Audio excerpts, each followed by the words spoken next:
Okay, guys, I'm going to be doing a video about this later on. This is my new Vapour Blaster. Well, second hand, but new condition. What a piece of kit, oh my god.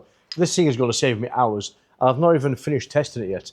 So look at this, right? So, the one on your, I think, right, is a dirty injector. And the one on the left is a clean injector. It's not even ready yet. That's what I've just done, just by testing. Look at that.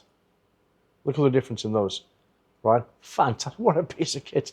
So what I've done is I've just tested with aluminium oxide. I've tested it. Aluminium oxide was quite rough and it gives a matte finish.